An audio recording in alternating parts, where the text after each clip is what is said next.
Well, New Zealand's Prime Minister Jacinda Ardern has revealed a WorkSafe investigation and coronial inquiry into the White Island volcano disaster could take up to a year.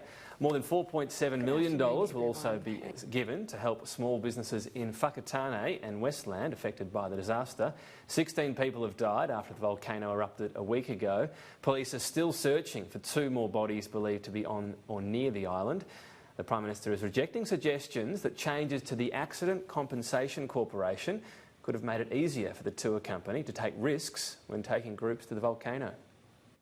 We have regulatory regimes that are around the management of risk and particularly health and safety regulations. Those are entirely separate.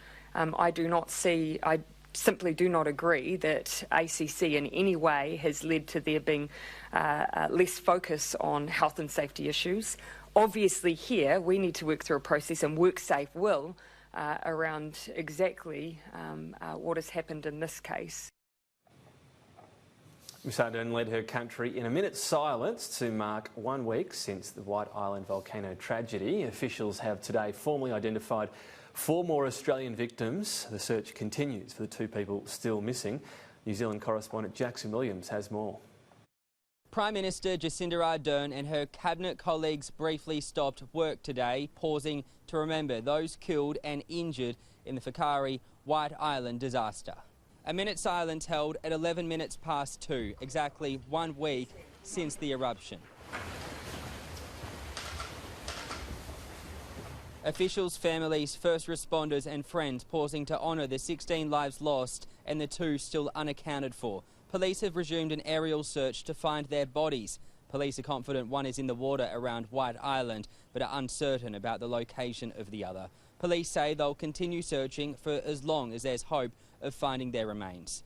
4 more victims, all Australian, have now been formally identified. They are Jessica Richards, Jason Griffiths, Martin Hollander and Christine Langford, whose husband Anthony was also killed. A statement from the Langford family reads, "Anthony and Christine, loving parents to Jessie and Winona, were a wonderful couple and devoted to both their immediate and extended families. They will be greatly missed by all who knew them. Winona is currently unaccounted for and Jessie is recovering in hospital, receiving excellent care." 32-year-old Carla Matthews was confirmed dead on Sunday after her body was recovered from White Island on Friday. Her family says they are absolutely heartbroken and our big sister will be incredibly missed. We have an enormous sense of relief that she has finally been found, and we patiently wait with the Elzer family for news of Carla's partner Rick so we are able to bring them home together. Australia's Foreign Minister Marise Payne has travelled to New Zealand in the wake of the disaster. She's meeting Prime Minister Jacinda Ardern to convey Australia's appreciation to the first responders.